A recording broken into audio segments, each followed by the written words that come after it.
네, 여러분 안녕하십니까? 굿모닝 한마음 한몸. 네, 한마음 한몸 운동본부 이창원 다니엘 신부입니다. 네, 여러분들 아시다시피 우리 6월 또 굿모닝 특강자 특별한 분을 모셨습니다.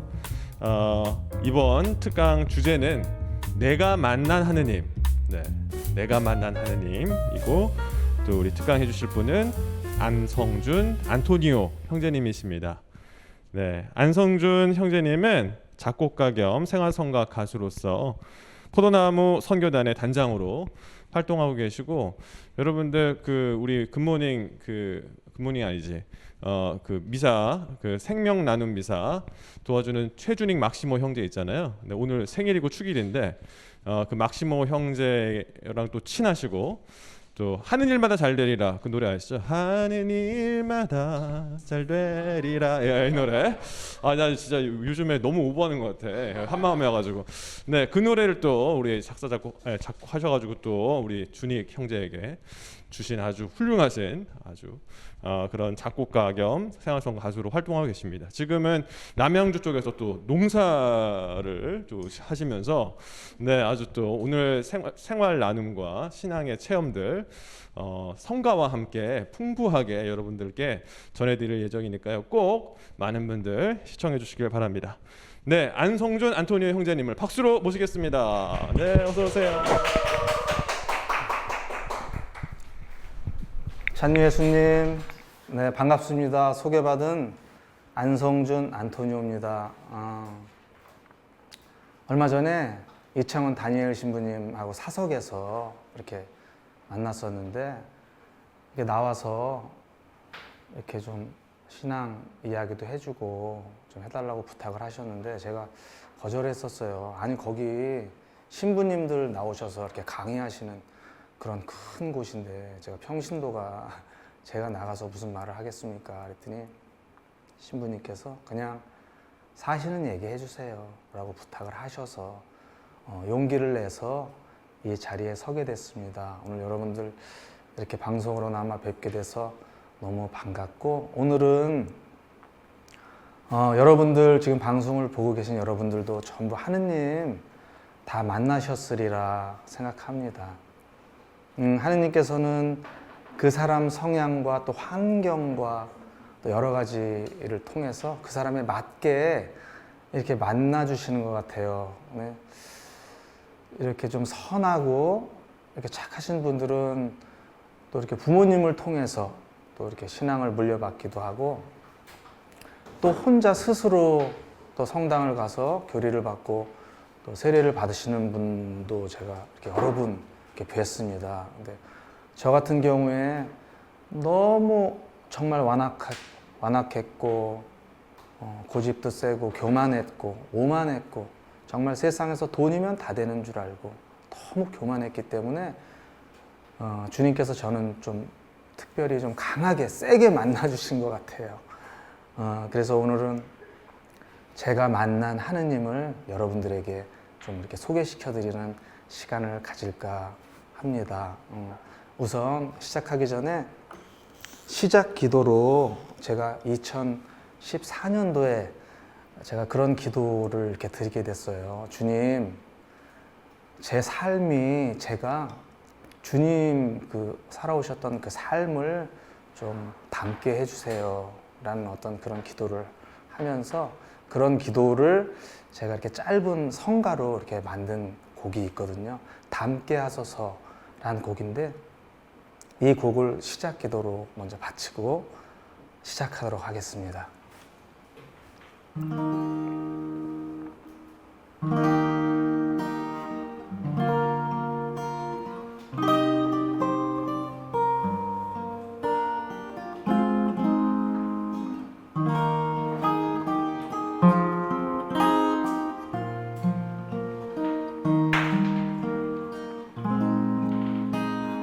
나의 하느님, 나의 자비여, 주님 삶을 담게 하소서. 나의 하느님, 나의 자비여, 나의 삶이 주님의 삶을 담게 하소서. 나의 하느님, 나의 자비여, 주님 삶을 담게 하소서. 나의 하느님, 나의 자비여, 나의 삶이 주님의 삶을 담게 하소서.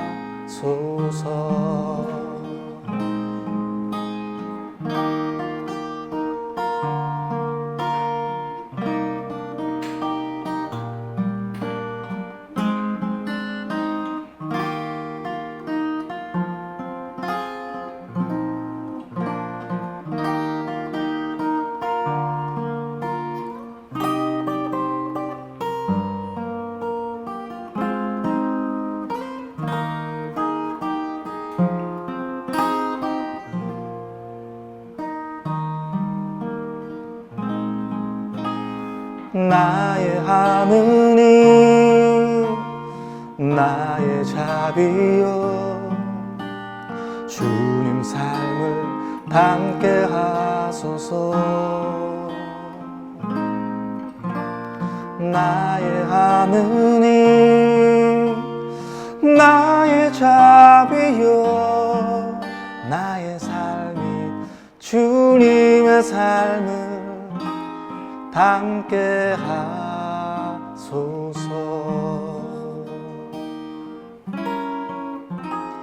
담게 하소서.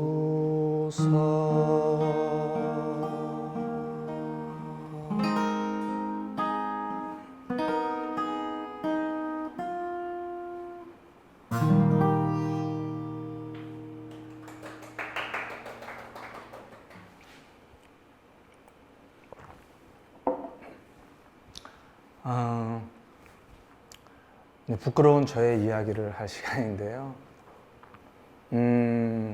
저는 지금도 저의 어린 시절을 잘 생각을 안 합니다.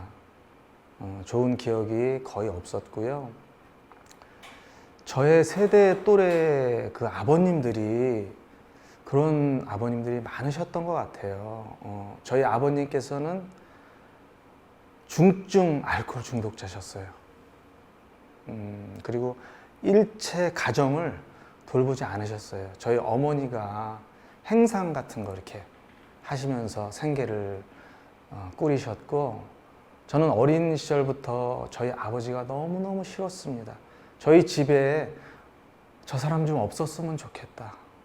저녁이 돼서 이렇게 형제들끼리 즐겁게 이렇게 웃고 있다가 아버지가 이렇게 들어오시는 그 기척이 이렇게 들리면 얼음처럼 굳어버립니다. 다 밖으로 도망을 나가야 했고, 아버지가 주무신 후에 저희들이 이제 들어오고, 그 좁은 단칸방에서 너무너무 가난했었고, 정말 생각하기 싫은 그런 어린 시절이었어요. 제가 중학교 2학년 때로 기억을 하는데요. 그때는 그 수업료 그 정말 몇 푼 안 되는 돈이었는데, 그걸 안 내면은 그렇게 독촉을 심하게 했었어요, 학교에서. 그것도 수업 시간에 교실 뒷문이 드르륵 열리면서 이름을 이렇게 호명합니다. 그러면 이렇게 불려 나가는 그 시간이 그 어린 마음에 너무 그 자존심이 상하고 너무너무 싫었어요. 그날 집에 갔더니 아버지가 계신 거예요. 대낮부터 술이 많이 취해서. 제가 그날 그 이야기를 하지 말았어야 되는데, 저희 아버지에게 아버지 수업료 좀 주십시오. 네, 몇 월 며칠까지 안 내면 이제 학교도 나오지 말랍니다. 좀 주세요. 라는 말씀을 드렸는데, 그때 저희 아버님께서 정말 입에 담을 수도 없는, 방송에서는 도저히 할 수 없는 그 심한 욕설을 저에게 퍼부으시면서 하시는 말씀이 너 지금 쌀이 다 떨어져서 지금 먹을 것도 없는 지금 이 환경에서 이런 상황에서 너 그놈 얼어 죽을 놈의 공부를 해야 되겠냐 이놈의 새끼야 당장 학교를 때려줘 라는 이야기를 제가 들었어요. 제가 그때 처음으로 아버지에게 대들었습니다. 그전에는 아버지가 너무너무 무서웠거든요. 사람 같지 않았습니다. 제가 막 대들었어요.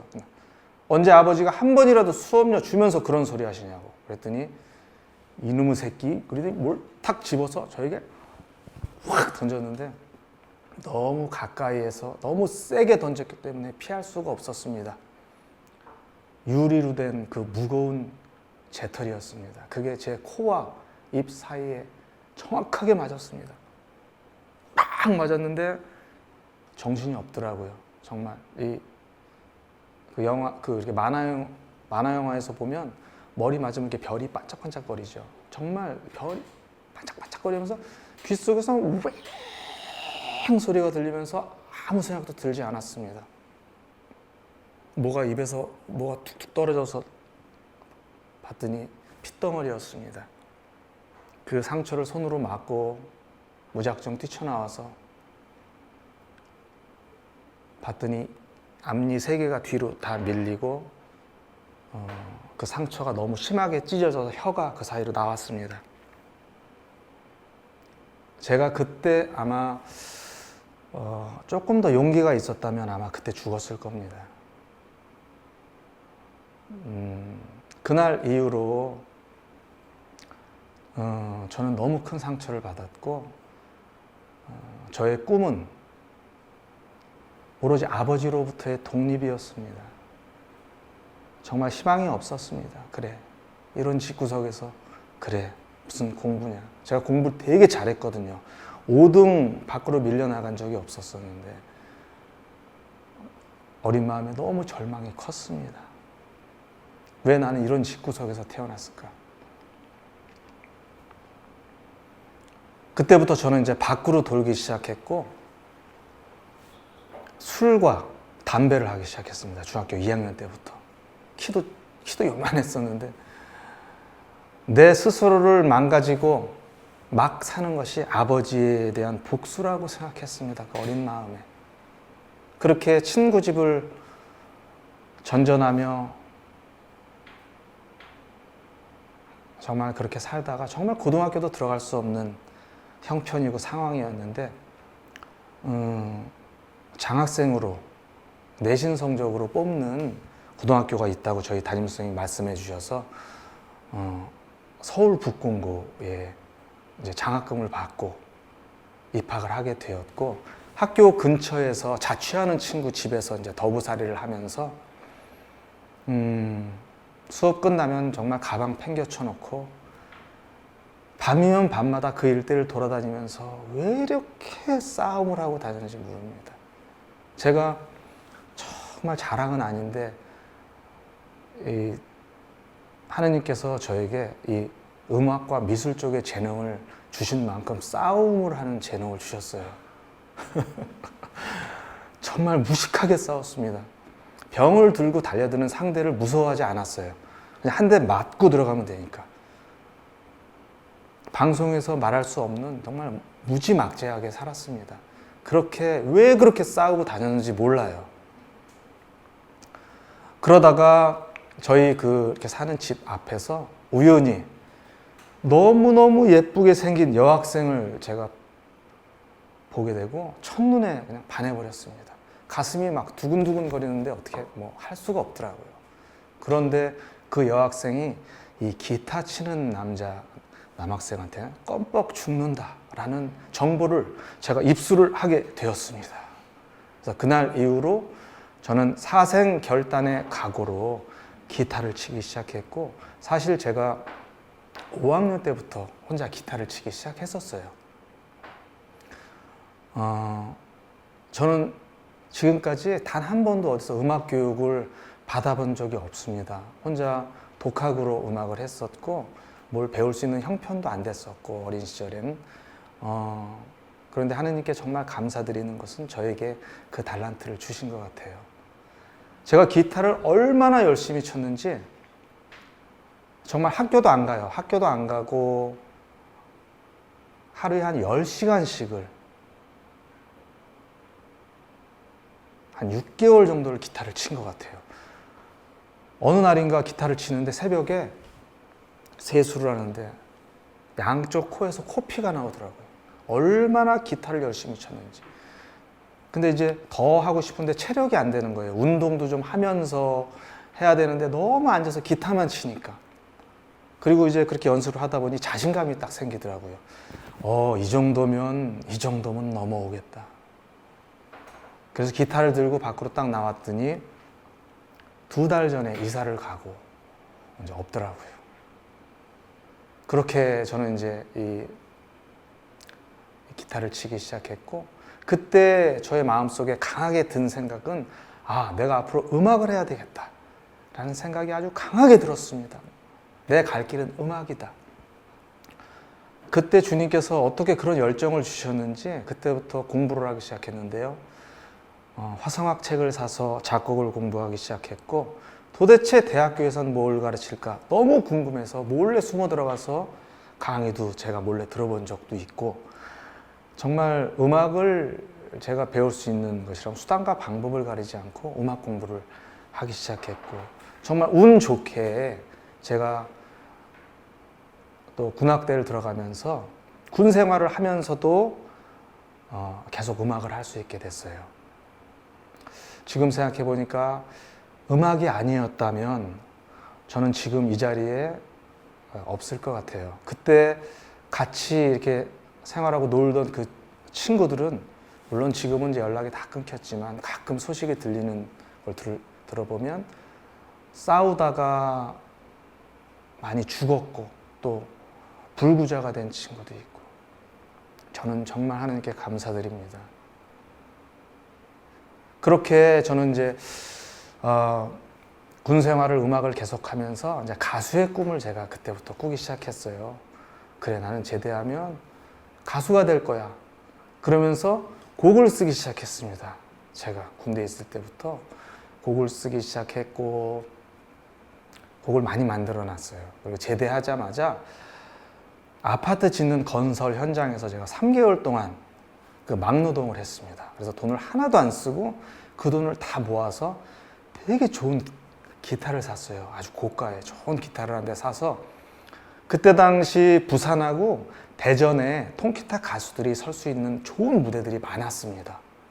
그래서 정말 무식하면 용감하다고 기타 하나 들고 제가 대전으로 무작정 내려가서 오디션을 이제 보기 시작했는데요.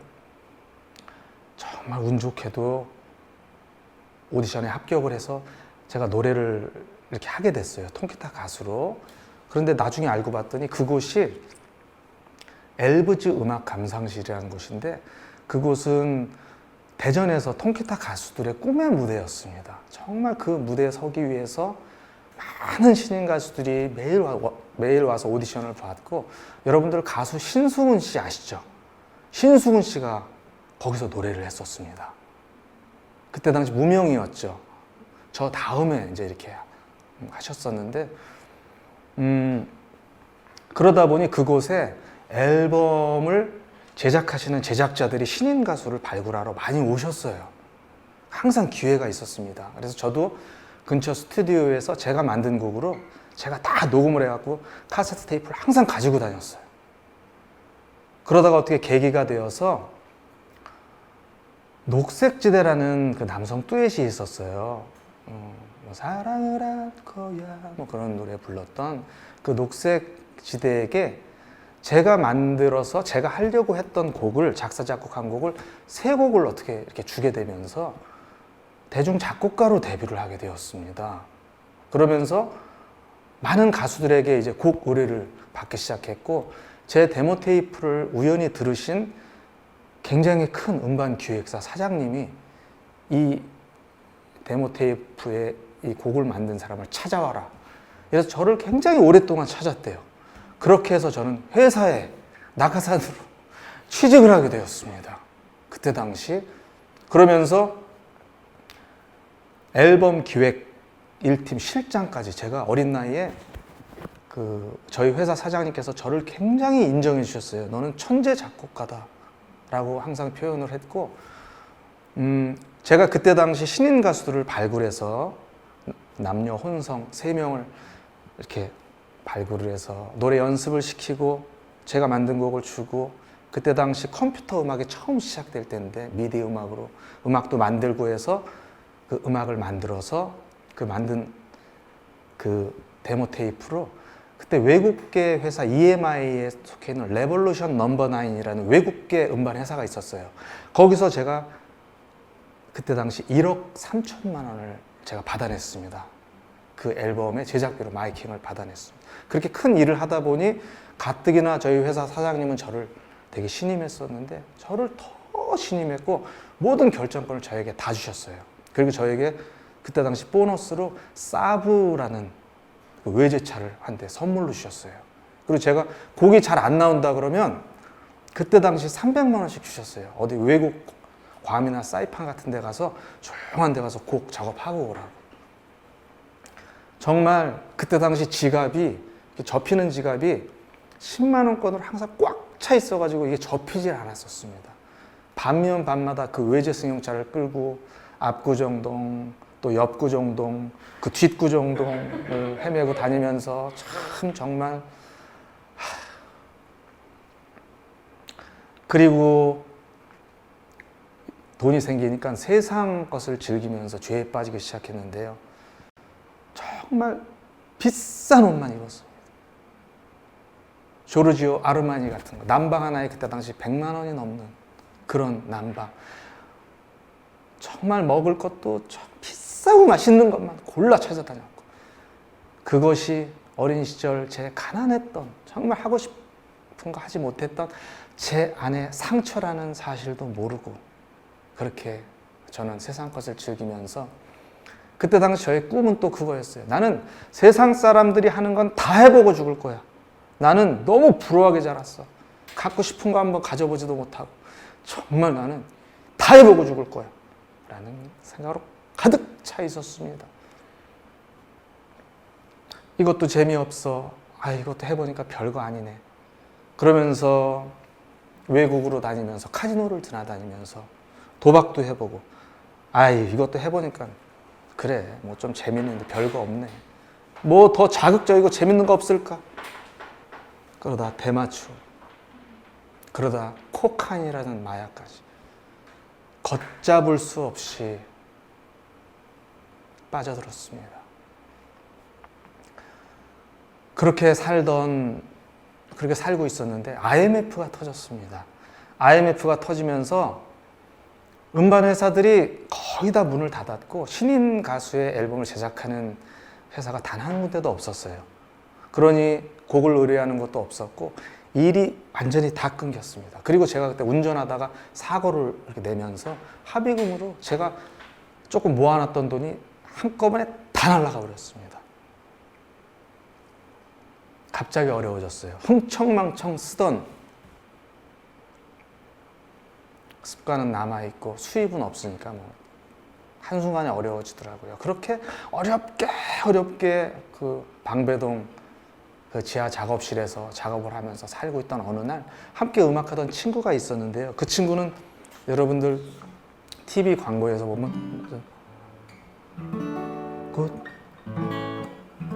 꽃을 든 남자라는, 여러분 들어보셨을 거예요. 그 목소리의 주인공인데 강성호라는 친구인데, 그 친구가 하루는 저를 찾아와서는 성준아, 너 나랑 같이 복음성가 앨범 한번 하자 이러는 거예요. 그러면서 하는 이야기가 뚜엣 베베라는 팀 이야기를 하는 거예요. 여러분들 좀 아시는 분도 계실 거예요. 저희 가톨릭 찬양사도 1세대 이제 그 남성 혼성 듀엣이었는데, 그때 당시 도레미 레코드사에서 앨범을 내고 이렇게 활동을 하셨는데, 하는 이야기가 베베가 가톨릭 안에서 앨범을 200만 장을 팔았다는 거예요. 그러면서 그 자매님이 미국으로 시집을 가면서 새 멤버를 찾고 있다는 거예요. 그 이야기를 듣는 순간 머리에 스파크가 팍 일면서 세상적인 잔머리를 탁 굴려보니까 기회가 왔구나. 이 가톨릭에서 앨범을 내서 200만 장을 냈다고? 제가 이제 그 앨범을 이렇게 제작을 해봐서 알거든요. 이제 신인 가수가 앨범을 내서 100만 장 정도를 판매를 하면 그 회사에 빌딩이 하나 올라갈 정도로 어마어마한 액수인데 이 가톨릭인지 뭔지 여기에 200만 장을 낸 분이 나랑 앨범을 내자고 그래? 틈새 시장이 여기 숨어 있었구나. 내가 이걸 이 틈새 시장을 왜 아직도 몰랐을까? 이걸 내가 어떻게 해서든지 꼭 하리라. 마음을 단단히 먹고 그 친구랑 이제 그 베베, 예? 그 베드로 형님을 이제 처음 이제 이렇게 뵈러 가는데 그렇게 떨린 거예요. 무슨 회사에 면접 보러 가는 것처럼 그 형을 딱 뵀는데 보자마자 너무 마음에 들어 하시는 거예요. 아, 기타도 잘 치고 노래도 잘하고 같이 앨범을 내고 도레미 레코드사에서 앨범을 내고 활동을 하자는 거예요. 이게 웬일입니까, 이게. 몇 억짜리 일인데. 아니나 다를까 조건이 딱 2개가 있더라고요. 매주인지 된장인지 어디를 같이 가야 돼요. 가야 된대요. 그리고 뭐 6개월인가 뭔가를 열심히 뭘 하면 뭘 준대요. 그걸 받아야 된대. 그래서 우리는 또 받는 걸 굉장히 좋아하니까 뭘 주신다면 받겠습니다. 이렇게 대답을 하고 그게 이제 세례를 받아야 된다는 이야기였습니다. 그리고 매주인지 된장인지는 메주고리에였습니다. 메주고리에를 같이 방문을 해야 된다. 그리고 세례를 받아야 된다. 그날 돌아오는 차 안에서 얼마나 제가 무지했냐면 그 세례라는 것이, 그 영세라는 것이 복음성가 가수가 되려면 꼭 따야 되는 자격증인가 보다. 그래, 자격증 따야지. 그렇지, 6개월 정도 걸리지. 그때 제가 잠실 신천동에 살 때인데 남양주시까지 단 한 번도 빠지지 않고 그 6개월을 그 수녀님께서 한 번인가 2번인가 빠지면 자격증을 안 준대요. 그래서 목숨을 걸고 한 번도 안 빠지고 수녀님이 뭐라고 말씀을 하시고 뭔 얘기를 이렇게 많이 하셔. 이쪽 귀로 계속 들으면서 듣는 순간 이쪽 귀로 탁 빼내면서 오로지 마음속에는 시간아 빨리 좀 지나다오. 6개월아 빨리 지나서 빨리 자격증 따서 앨범 내서 떼돈 좀 벌어보자 라는 생각으로 머릿속에 가득 차 있었습니다. 결국에 6개월의 시간이 지났고 이제 세례를 받게 되었는데 뭐 이름을 하나씩 지어야 된대요, 수녀님이. 근데 이름 질 목록을 이렇게 쭉 이렇게 보니까 제가 이 보사노바라는 리듬을 참 좋아했어요. 통기타 가수 할 때. 그리고 마이클 프랭스라는 가수를 참 좋아했고 또 좋아하는 곡이 안토니오 송이라는 곡이 있었어요. 그리고 또 제가 굉장히 존경하는 분이 그 보사노바를 만드신 분이 그 브라질의 음악의 대가 선생님이 한 분 계세요. 안토니오 카를로스 조빔이라고. 그래서 이 마이클 프랭스가 곡을 하나 만들어서 안토니오 송을 이렇게 그분께 바칠 헌정한 곡인데 제가 많이 불렀던 곡인데 앞부분만 살짝 좀 불러볼게요.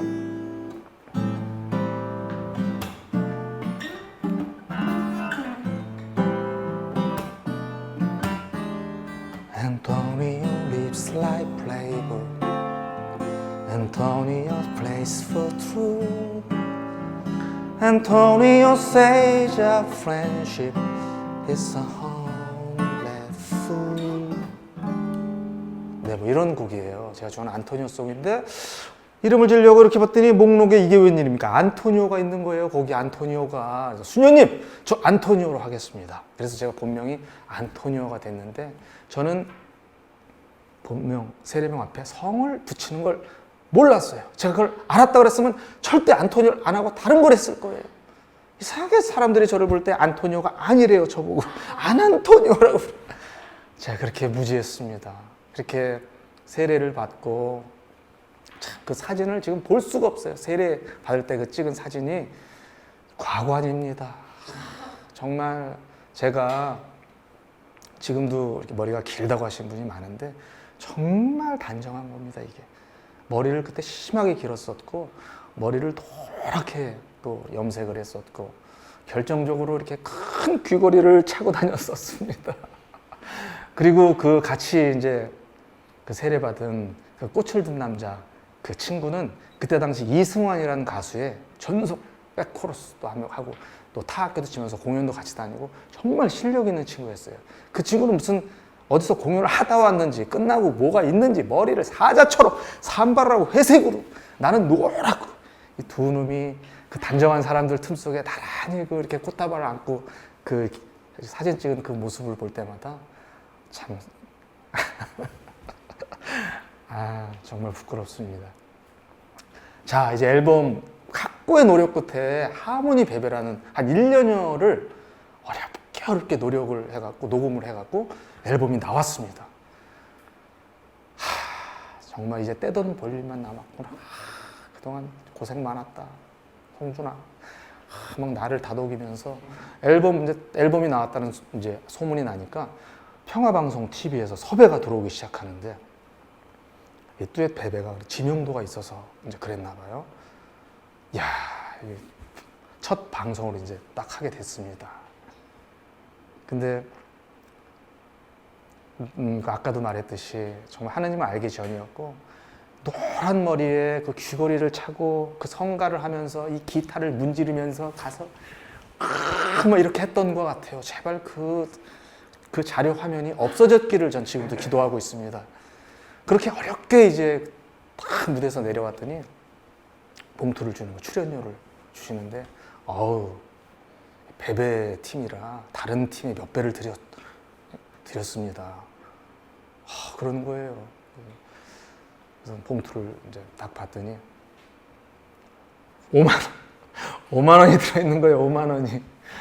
야, 그러면서 이제 그 베베 베드로 형님이 얘들아 수고했다. 이제 이걸로 또 밥을 먹자. 그리고 밥을 먹고 얘따 우리 똑같이 나눠 가져야 된다. 우리는 얘따 7,000원씩 나눠 가자. 그날 내가 미용실에서 하고 간 그 머리가 얼마짜리 머리였는데 참 허무했습니다. 뭐가 좀 이상했습니다. 그때부터. 그래서 지금 생각해 보니까 주님께서 물질로부터 완벽하게 차단을 하셨습니다. 그러니까 3개월, 몇 개월 정도 그 생활을 하니까 떼돈은커녕 가지고 있는 돈 다 까먹고 굶어 죽기 딱 좋더라고. 막 절망이 오는 거예요. 절망이. 내가 어떻게 고생해서 자격증까지 따고 여기까지 왔는데, 그리고 매주인지 된장인지 그 어디 가느라고 몇백만 원 들여서 내가 해외여행 가는 거 그 투자해서 갔다 온 사람인데 이게 너무너무 막 절망이 컸고, 그 베베 베드로 형님이 이제 저희 대부님인데 대부 지랄이 다, 그리고 그 친구 사기꾼 새끼 다 꼴보기 싫고, 아니구나, 이거 아니구나, 내가 어떻게 올인을 하고 진짜 열심히 했는데 막 절망이 너무 크니까 우울증 같은 게 오더라고요. 다 끊어버렸습니다. 아니었구나. 나는 왜 이렇게 하는 일마다 되는 일이 없냐. 다 끊어버리고 다시 세상 음악을 하면서 세상 앨범을 녹음하면서 살던 어느 날, 며칠 전부터 가슴이 답답하고 아팠습니다. 저녁에 혼자 TV를 이렇게 보고 있는데 가슴으로 통증이 갑자기 찾아왔는데, 굳이 설명을 드리자면 이 쇠코챙이 같은 것으로 가슴을 콱 찔러서 콱 움켜서 도려내서 후벼 파는 듯한 너무도 강한 통증. 제가 앞으로 그냥 쓰러져 버렸습니다. 폭 꼬꾸라졌습니다. 그리고 그 통증보다 더 고통스러운 것은 호흡을 할 수가 없었습니다. 숨이 들어가지 않았습니다. 죽음이 바로 직감이 됐습니다. 죽는 거구나. 단 한 번도 죽음에 대해서 생각해 본 적이 없었는데, 그때 당시 30대 중반이었고,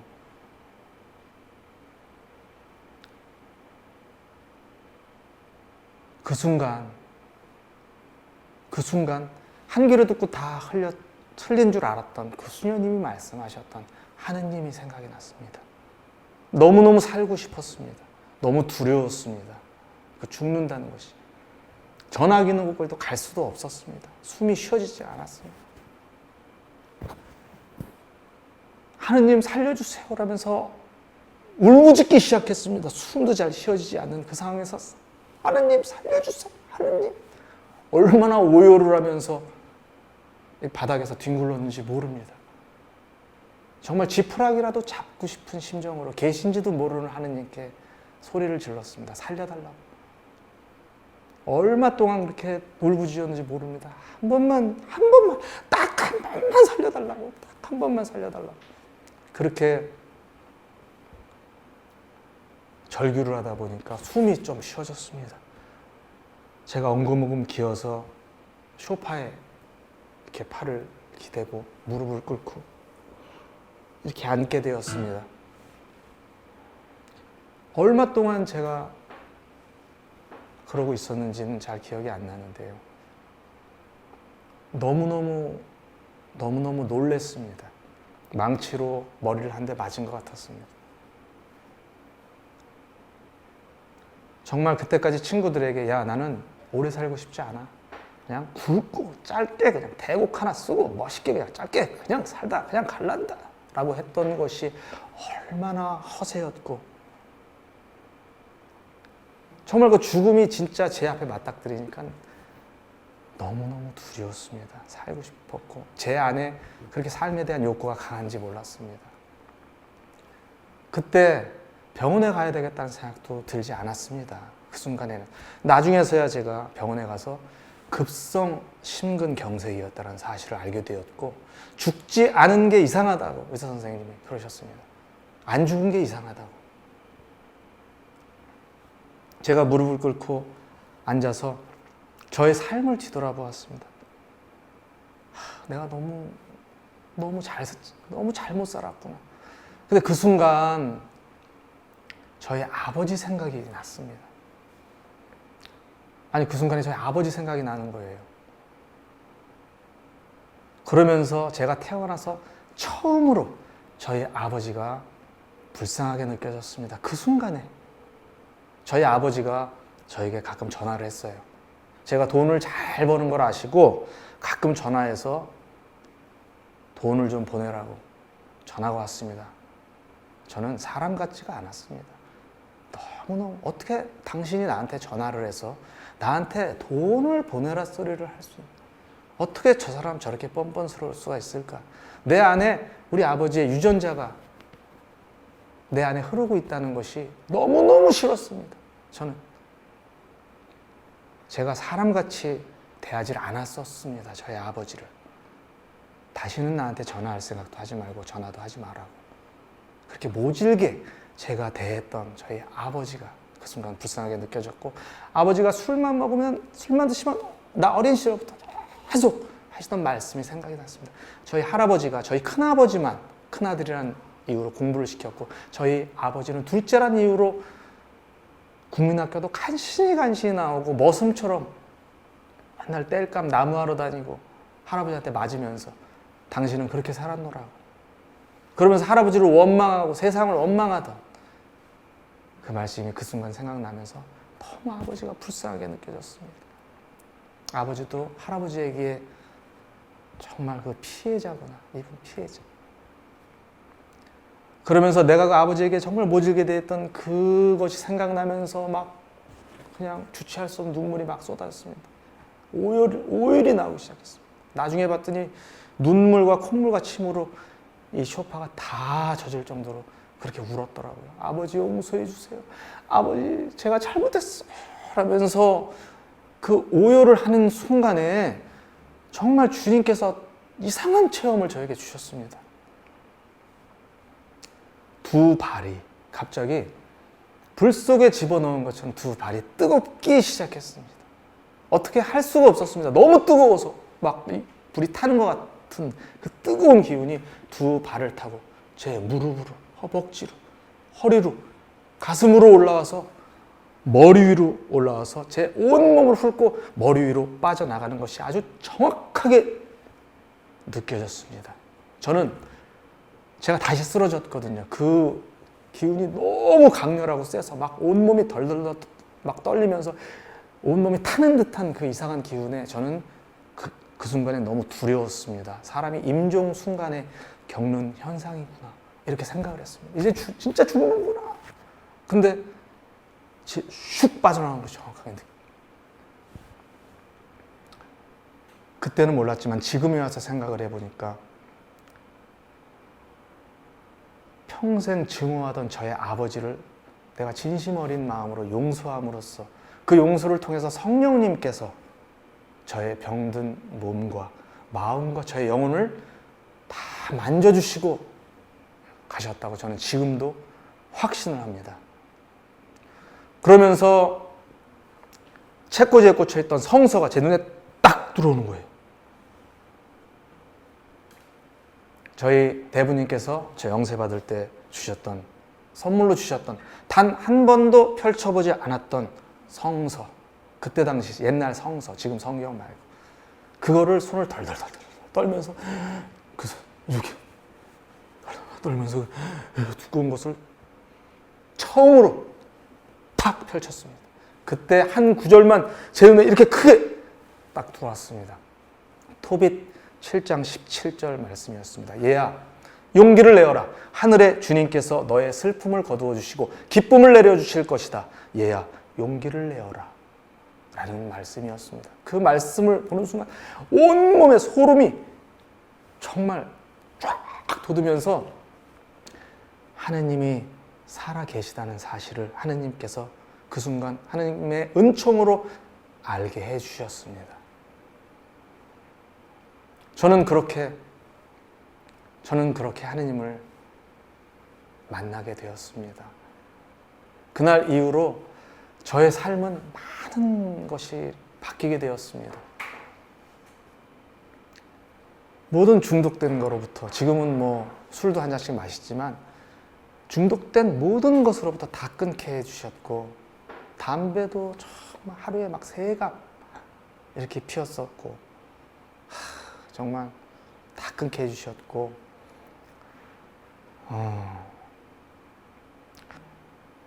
제가 이런 표현을 쓰고 싶습니다. 정말 다시 태어났다. 세상을 보는데 정말 모든 것들이 다 다르게 보이기 시작했습니다. 하늘, 이 자연도 너무 아름답고, 길가에 이 꽃 한 송이까지 너무 아름답고 사랑스럽고, 특히 사람들이 그렇게 예뻤습니다. 제가 얼마나 사람들을 싫어하고 사람들을 혐오하고, 어린 시절부터 우리 집 아주머니들 옹기종기 모여서 우리 집 흉을 보던 그런 걸 제가 들었던 그 상처들, 그래서 아줌마들, 아주머니들 모여서 수다 떠는 모습만 막 병적으로 화가 났던, 사람들을 싫어하고, 또 제가 그때 당시 길동성당에 살고 있었을 텐데, 길동성당 근처에서 제가 옥탑에서 작업실 하면서 같이 있을 텐데, 그 1층이 중화요리집이었어요. 거기서 이제 손님들이 오면 항상 음식을 이렇게 배달을 시켜 먹으면, 거기서 배달해 주시는 분이 와서 음식만 주고 가면 되는데 꼭 안 가고 들어와서 이렇게 기타도 만지고, 세상적인 잣대로 보면 조금 이렇게 부족한 분이셨던 것 같아요. 저는 그 사람을 정말 모질게 대했었습니다. 막 때리고 그랬어요. 때리고 가서, 야, 음식만 주고 가. 왜 이씨 막 가서 막 발로 차고, 이씨 확 그냥 맨날 네가 오냐, 왜 하필 네가 와. 제가 그렇게 막 대하던 그 사람이었습니다. 그런데 제가 하나님을 만나고 얼마나 사람들이 이쁜지, 길을 걷다가 저 앞에서 그 사람을 마주쳤어요. 제가 그 사람을 마주쳤는데, 제가 저는 진심으로 그 사람이 너무 아름답게 보였고 너무 좋았기 때문에 저는 그 사람을 봐서 제가 이렇게 인사를 했습니다. 이렇게 안녕하세요 했더니 벽 쪽으로 붙어가지고 도망가더라고요. 슬금슬금 도망가. 저는 그때 제가 하느님께 이제 약속을 했습니다. 하느님, 저를 좀 한 번만 정말 제대로 살려주시면 저에게 주신 이 음악적인 재능을 이제 하느님 찬양하는 데만 제가 쓰겠습니다. 그리고 저는 평일에 미사가 있는지도 몰랐어요. 주일까지 그 성당을 가려고 기다리는 그 며칠이 너무너무 힘들었습니다. 왜 이렇게 시간이 안 가냐. 결국에 이제 주일이 되어서 이제 미사를 참여하게 되었는데요. 정말 눈물이 얼마나 쏟아지는지. 성가대가 뒤에서 영성체육 묵상을 하는데 막 눈물, 막 콧물 막 흘리면서 막 헉헉 그렇게 눈물이 쏟아지는, 그러니까 옆에 계신 좀 나이 있으신 자매님께서 저를 막 이렇게 등을 두드려 주셨던 기억이 납니다. 그러면서 그날 신부님께서 이제 그 미사 후 이제 공지사항을 하시는데 그러는 거예요. 여기 언제 우리 찬양 사도들 이렇게 와가지고 여러분들 저희 성당에서 음악회 하는 거 아시죠? 그날 평화방송에서 TV도 찍어요. 그러니까 주변 분들 많이 데리고 오셔서 그날 그런 공지를 하시길래 제가 맞아. 나도 앨범 냈었지. 나도 가톨릭에서 앨범 냈었잖아. 주님, 하느님, 저도 이런 데 세워주세요. 저 이제 정말 열심히 할게요. 그런 기도를 제가 드린 것 같아요. 그리고 이제 집에 왔는데 제가 저희 베드로 형님, 저희 대부님한테 전화를 드렸습니다. 대부님, 제가 사실 몇 년 만에 전화한 거죠. 이렇게 해서 하느님을 만났습니다. 그랬더니 그러냐, 나도 오랜 긴 터널 속에 있었다. 나도 빠져나왔다. 빨리 우리 집으로 와라. 만나자. 그래서 만났어요. 만났더니 우리 같이 찬양을 이제 좀 다시 한번 해보자. 그리고서 이제 연습을 하고 있는데 이제 며칠 뒤에 연습을 하는데 어디서 전화를 받으시는 거예요. 베드로 형님. 네, 가능합니다. 네, 저희 가능합니다. 그래서 하시는 말씀이 야, 섭외가 들어왔다. 야, 길동성당이다. 길동성당. 그러시는 거예요. 내가 몇 주 전에 그거 앉아서 나도 이런 데 세워주세요라고 기도드렸던 바로 그 무대에 하느님께서 다시 세워주시더라고요. 너무 깜짝 놀랐습니다. 그렇게 저는 이제 하느님을 알게 되었고 제가 100곡을 만들어서 하느님께 이제 봉헌하겠습니다. 이렇게 또 약속을 드렸어요. 너무 그때는 살고 싶어서 감히 하느님께 거래를 제가 100곡을 만들어서 하느님께서 뭐가 필요하시겠습니까? 하느님께서 뭐 돈이 필요하시겠어요? 뭐가 필요하시겠어요? 그래서 그런 묵상을 이제 제가 나중에 하게 되었습니다. 제가 하느님께 드릴 수 있는 것이라고는 나의 죄, 그리고 나의 비천함, 그리고 나의 무능함이구나. 내가 하느님께 드릴 것이라고. 그래서 제가 또 이런 곡도 만든 게 있어요. 이건 짧은. 자비자체이신 주님, 저의 비천함과 저의 무능함을 자비로우신 주님께 바치옵니다.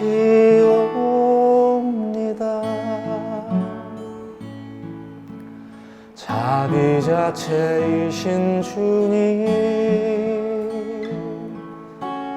저의 비천함과 저의 무능함을 자비로우신 주님께 바치옵니다.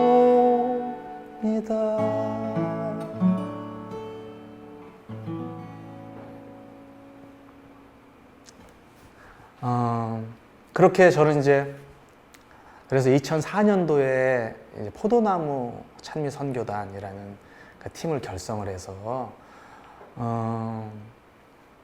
이 가톨릭 안에서 지금까지 100여 곳이 넘는 성당과 또 여러 성지에서 이렇게 찬양을 했고요. 그리고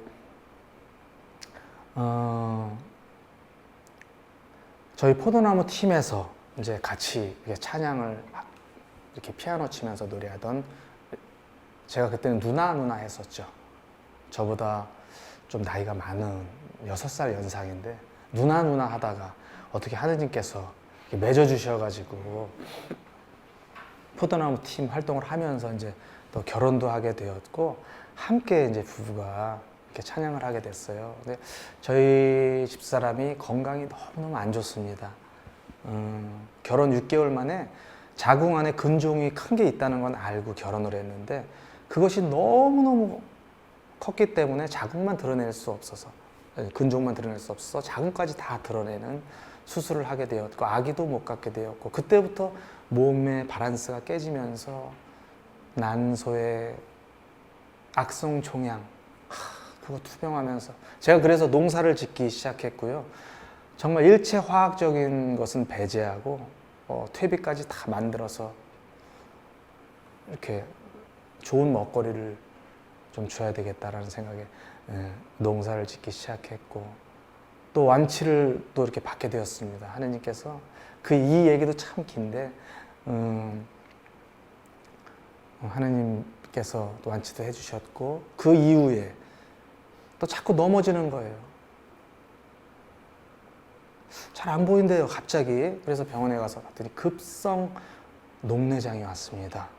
녹내장은 이제 시신경이 이게 죽는 그런 병인데 그러다가 시신경이 점점 좁아지면서 이제 관리를 안 하면 실명으로 이제 가는 거라고. 그래서 지금 이제 녹내장 수술도 했고 지금은 시신경이 한 8% 정도 남아 있어서 세상을 이제 이렇게 바늘구멍 같은 것으로 이렇게 보다 보니 아무것도 못 합니다. 뭐 집안 살림부터 잘 못해요. 혼자 걷지도 못하고. 그러다 보니 이제 모든 살림살이도 이제 제가 하기 시작했고요. 밥하고 반찬 만들고 제가 김치 같은 것도 잘 담갔습니다. 아주 굉장히 잘해요. 또 그쪽으로도 재능을 주셨나 봐요. 그래서 제가 농사 지은 그 좋은 그 채소로 또 김치도 만들고 또 그렇게 또 녹내장을 또 어떻게 또 해서 또 이렇게 근데 이 시련이 정말 이 파도 치는 것 같다라는 생각이 드는 거예요. 하나가 파도가 이렇게 치고 가면 그 뒤에 또 다음 파도가 또 이렇게 딱 대기하고 있는 것 같은. 또 얼마 전에는 정말 간단한 수술인 줄 알고 변비가 좀 심했는데 이렇게 치질 수술을 했는데 완전히 이 수술을 잘못해놨습니다. 원래 의사 선생님이 인정을 안 하거든요. 근데 인정을 했습니다. 그래서 다시 재수술을 하고 피부 이식까지 하는 또 대수술을 하고 그 1년여를 너무 힘들게 그렇게 지냈습니다. 어느 날 제가 너무너무 힘든 거예요. 제 삶이. 술을 한 잔 마셨는데 막 눈물이 막 나오더라고요. 제가 밖으로 나갔습니다. 집사람 몰래 나가서 하늘을 바라보면서 막 하나님께 원망을 했던 것 같아요. 하나님, 제가 어린 시절에 어머니 사랑도 많이 못 받고 내가 자랐기 때문에 내가 결혼 배우자는 나를 좀 잘 챙겨주고 좀 따뜻한 여인을 달라고 제가 그렇게 기도를 드리지 않았습니까? 왜 결혼은 왜 시켰습니까? 제가 병간호하려고 결혼했습니까? 그리고 제가 결혼한 지 6개월 만에, 지금 결혼 16년 차인데 결혼한 지 6개월 만에 저희 집사람 수술 이후에 함께 잠자리를 못하는 상황이 됐습니다. 완벽하게 친구처럼. 저는 피가 철철 끓는 정말 젊은 남자인데 막 그런 것까지. 그럼 결혼은 왜 시켰습니까? 저는? 어? 아예 수도자의 길을 가게 하시지 결혼을 왜 시켰습니까? 그때 제 마음속에 그런 하나님의 음성이 아주 크게 울렸습니다. 네가 어린 시절부터 사랑을 못 받고 자랐기 때문에 나에게 사랑을 좀 가르쳐달라고 나에게 기도하지 않았느냐. 그 말씀이 크게 울리는 거예요. 그래서 저는 그때 저의 십자가로 저는 받아들였습니다. 그래, 어차피 내가 질 십자가라면 그래, 어차피 할 거다. 내가 투덜거려도 할 거고 어차피 내 할 몫이다. 내가 이거 잘 지고 가서 나중에 하느님께서 나중에 주님이 날 보고 너 참 수고했다. 너 고생 많았다. 정말 그 칭찬 한번 내가 들어보리라 라는 각오로 제가 지금껏 이렇게 열심히 살고 있습니다. 여러분들도, 방송 보시는 여러분들도 다 각자 십자가가 있으리라고 생각합니다. 남편이 될 수 있고 배우자가 될 수 있고 또 자식 문제, 또 어떤 경제적인 어려움, 또 건강 문제, 또 여러 가지가 있을 수 있겠지만 또 여러분들 그 십자가를 잘 지고 가셔서 나중에 하나님께 정말 칭찬받는 여러분들 되시기 바랍니다. 또한 이 한마음 한몸 운동본부라는 곳을 저도 잘 몰랐어요. 그래서 제가 이제 신부님께 부탁을 받고 제가 이렇게 검색도 해보고 정말 좋은 일 너무 많이 하고 이렇게 큰 단체인지 저는 몰랐습니다. 그래서 이곳을 그래서 저희 부부도 평소에 장기 기증을 좀 해야 되겠다라고 생각만 나름대로 이렇게 어렴풋이 하고 있었는데 이번에 이제 하기로 이제 둘이서 완전 합의를 받고 할 예정입니다. 그리고 이곳에 또 여러분들께서 또 사랑도 나누어 주시고 또 격려도 해주시고 기도도 많이 해주시고 그런 분들이 참 많이 계셔서 너무 가슴 따뜻하고 여러분들 정말 그런 것들이 하늘에 정말 보화를 쌓는 하늘나라의 보화를 쌓는 것이라는 사실 여러분들 잊지 마시고 여러분들 정말 잊지 마시기 바라겠습니다. 긴 시간 동안 정말 재미도 없는 이야기, 주저리주저리 이렇게 떠는 이야기 경청해 주셔서 너무너무 감사드리고요. 마지막 곡으로 제가 예수라는 곡을 끝으로 저희 시간 마치도록 하겠습니다. 감사합니다.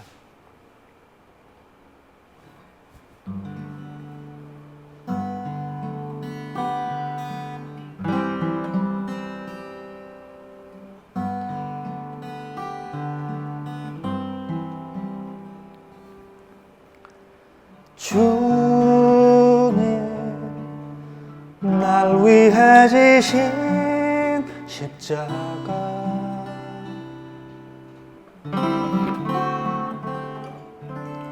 허물 많은 내 삶에 늘 흐르며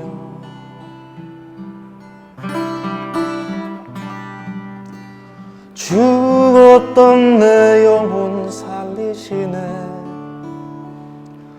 메마른 나의 맘을 적시네 내가 만난 가장 큰 사랑 예수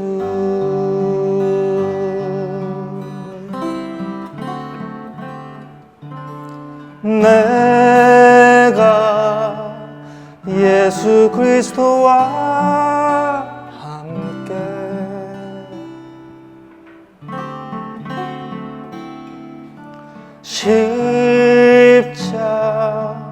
십자가에 못 박혀 죽었으니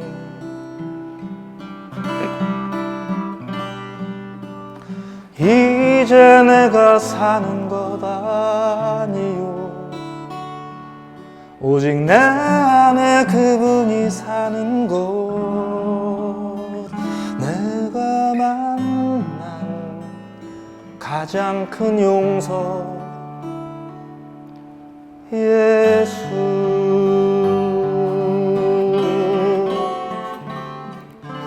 세상 모든 어둠 힘을 잃고 우리 가진 모든 일 녹아지리라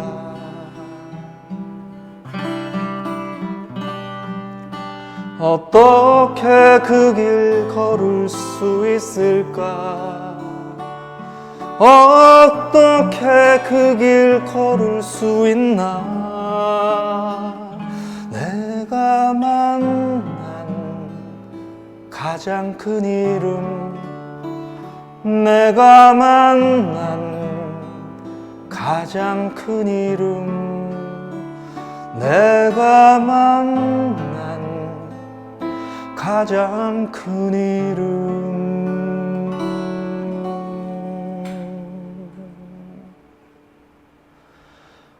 예수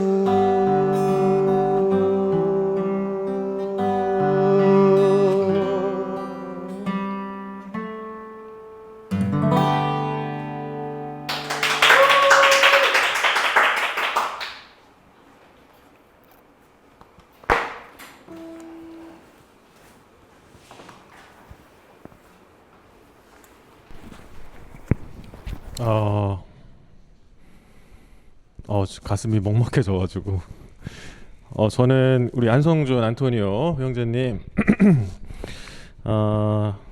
사실은 이렇게 만나뵌 지 얼마 안 돼요. 그런데 이런 또 가슴 깊이를 가슴을 울리는 이런 신앙 체험, 하나님 체험 하신 것들을 너무 진솔하게 나눠주셔서 아마 오늘 특강 들으신 분들이 너무 행복하셨을 것 같습니다. 예, 저도 진짜 이렇게 저는 이제 제 방에서 이제 영상으로 봤는데도 불구하고 막 너무 가슴이 뛰었는데 여러분들 행복하십니다 오늘, 그죠? 네. 우리 안성준 안토니 형제님 이 삶을 이렇게 들으신 많은 분들, 우리 형제님을 위해서도 많이 기도해 주시고 또 신앙도 새롭게 돌아보실 수 있는 또 좋은 강의였으니까 많이들 또 아는 분들에게 또 전해 주실 수 있으시면 좋겠다 이런 생각합니다. 우리 안토니 형제님 앞으로 삶에 정말 주님의 은총 가득하시고 또 지금처럼 이렇게 좋은 모습, 또 정말 하느님을 찬양하는 그 진솔한 그 찬양 담아내시면서 많이 찬양하시고 또 전해 주실 수 있도록 우리 또 함께 응원하고 기도합니다. 다시 한번 우리 안성준 안토니 형제님 감사합니다. 네.